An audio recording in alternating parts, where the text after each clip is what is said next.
sensitive, aren't I? Well, that's quite melancholy. That's it. Rust.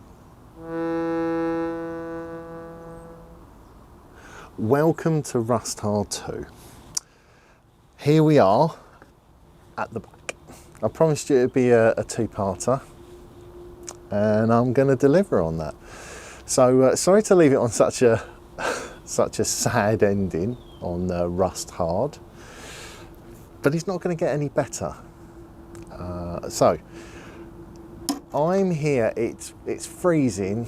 It's been raining pretty much every single day for the past fortnight. So this is the first opportunity I've had to actually come out. Now, I'm not going to get under there because it's soaking. It's full of rust. Oh, hang on. What was my thingy? Yeah. Every time I know that's the highest one. It's not even blowing anymore. Why? It isn't. I've broken it. Oh no. It's gone. I've had this for years. Ah, it's working again, right. Rust. What I'm going to show you is footage of me basically getting underneath there when it was baking hot. Do you remember the Sahara desert conditions that we were all suffering over summer? Unlike now. And I got underneath it and started having a prod. Oh, I wish I hadn't. To discover just how bad Rusty Nicole is. Rusty Nicole is living up to her name. Look, it's not seized, that's helpful. So I'm going to show you footage. I'll chat over it because I didn't really do much talking at the time. There was a lot of crying, gnashing of teeth and swearing, but there wasn't a lot of talking. So I'll tell you all the bits and bobs I'm kind of pointing out, and then I'll maybe, if it's dry enough, I'll try and shine a light right now on what it's like, but it won't be any different. It's still all just as bad as it was before. Anyway, take it away, earlier Steve. What is it John Lennon once wrote? Now they know how many holes it takes to fill the Albert Hall. Yeah. Well, let's count how many holes it takes to fill a Renault Clio. Maybe we could sing that. What you're seeing then is my first discoveries after looking at the front of the car. There's a famous Norfolk mud that we all know and love, and has been stored on this car lovingly. And as you can see, this is the start of realising just how big a problem I've got with this car. Things like this sleeve, obviously, it's just rotted off. I'm going to have to replace both shocks. I kind of knew that anyway. I was looking forward to doing things like this. Doing that, replacing the rear brakes. The torsion bar, I think, looks worse than it is. Yeah, it is crusty as heck. It is riddled with rust over it, but I think it's going to clean up. I've seen worse on other people's videos, and they seem to get it nice and clean, so that should be okay. But it's going to take a fair bit of work. Well, here's the meat and potatoes of the problem. This is where the torsion bar meets sort of the rear chassis rails of the car. And what you're seeing is me chipping away at layers and layers of underseal rust, underseal rust, underseal bodgery, underseal rust. it's just been caked on, but it's layers of caked on. It's not just they've done it once. I think this has been bodged many, many times. I mean, there was meant to be a box section for the jacking point. Just sort of, it's just gone out of shot, just there, right at the very top. And it's just completely disappeared, as has most of that inner seal. That's just gone. And the near side is just as holy. As you can see, this is a mess.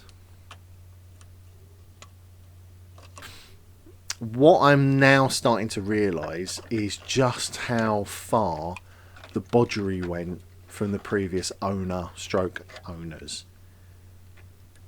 I'm lucky in a way that the actual arch section, the inner arch, is okay. Probably that mud there has been looking after it a little bit, covering it and insulating it. That shock sleeve has survived, but as I said, I'm going to be replacing that, and I'm going to be obviously having to, as I say, clean up the torsion bar. That's all going to get done. Might even try and go for like new bushings, things like that. Well, yeah, you can see it firsthand. You're getting all of that lovely dust and dirt chucked at you right now. There's no box section for the jacking point. That disappeared goodness knows how long ago. Obviously everyone that's been jacking, including myself because I just wasn't aware, has been jacking on a seal that is made of chocolate. So it was all getting quite depressing, I've got to say, because as I said, I'd done the front and realised that the state of play was not good. But I just thought, well, you know, it's just a bit of rear arch issues, surface bodywork, nothing too terrible. And then obviously I go and discover this. Unfortunately, this is all stuff that I'm going to have to unpick. And I'm going to have to really... I've got the main point I think I'm starting to worry about is how exactly I'm going to tackle this section. Because I've obviously got to take off the torsion bar. I've got to take out the tank, fuel tank. I've got to take off the back half of the exhaust. It's silly things like, how am I going to support it? How am I going to support the rear half of the body? Are those rails that come off of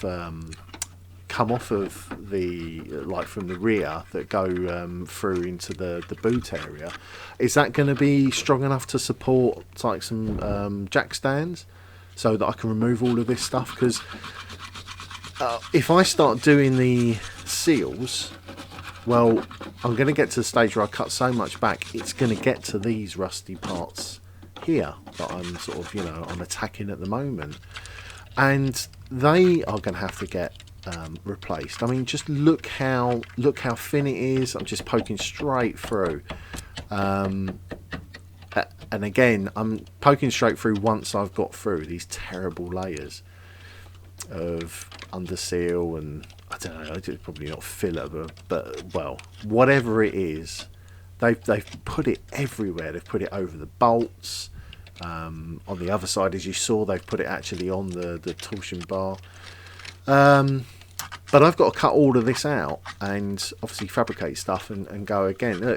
There isn't even a box section where those holes are. There's not even a box section of any kind for the jacking point. So that's just completely disappeared, or they didn't even bother putting one on when they were covering up all of these terrible crimes. So I'm certainly going to need a bit of help.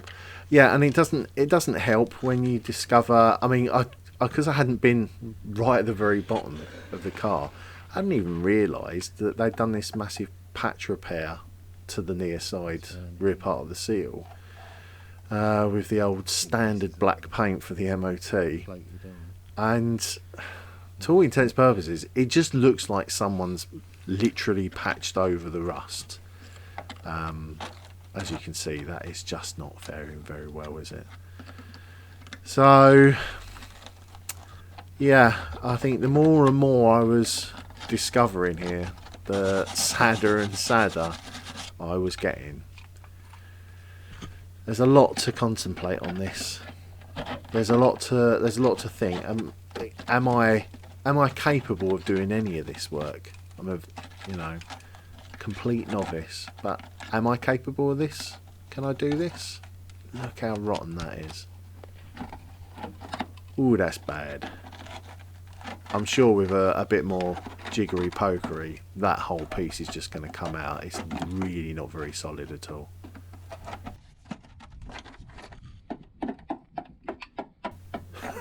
Stabby, stabby, stab, stab.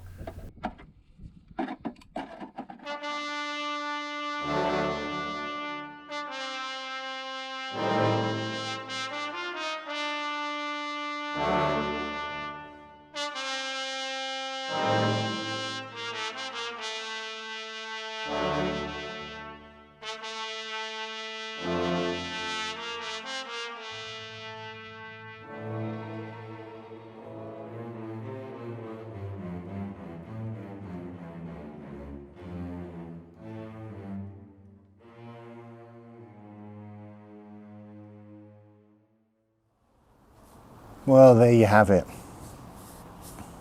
That's Rusty Nicole for you. Definitely. What do you think? Do you think this is a project too far? Do you think I've bitten off more than I can chew? I don't know if you're aware, but I have never welded. I've got a welder. I bought one. It's a gasless jobby. I thought that'd be, good. I know it tends to splatter and leave a lot of slag and things like that, but you can use it in sort of all weathers. And considering it doesn't stop raining right now, I may need that. So I've got some of the gear. I've still got no idea, and I'm definitely going to need some help on this one. I'm going to need some help with fabricating a few bits and bobs, but there'll be some bits that I just can't get hold of, and I'm going to have to make them. But it's a learning process, right? It's something I think what I've always wanted to do it, and the more and more older cars I get, the rustier they seem to be. So having that skill, I think it's going to be so beneficial for me. Going through the pain of it, you're going to witness. So I'm sorry about that, but you've got to learn from somewhere, I suppose. And what better way of learning than an old Mk1 Renault Clio? As fabulous as this car is, and as phase one-y as this car is, and as rare as it is now, because these are just disappearing for very obvious reasons, if I don't do anything with it, it's going to the scrapyard. It's a goner. Big.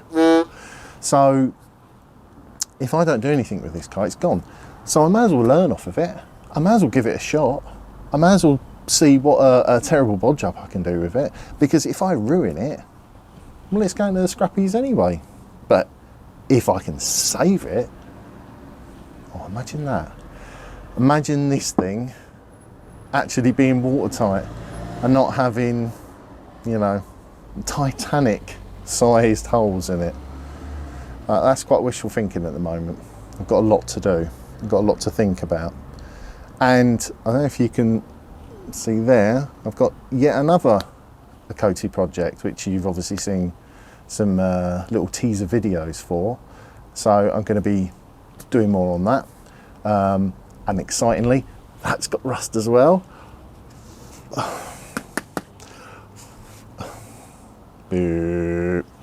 What's it? There you go. I can bin this soon. So yeah, I may as well learn from somewhere. Learn from this to do that, and other cars. Imagine, I don't want to be, I'm going to be in the realms of buying cheaper stuff because that's all I can afford. And when you're buying a cheap Citroen CX or a cheap Porsche 928, you know why it's cheap. And if I can fix that, good for me, good for the channel, good for you. So let's not end on a, end on a and say thanks for watching. Join me in the next exciting episode where I'll be ripping the insides out of this to make sure that nothing goes on fire. So yeah, come and join me for that, and I'll see you soon.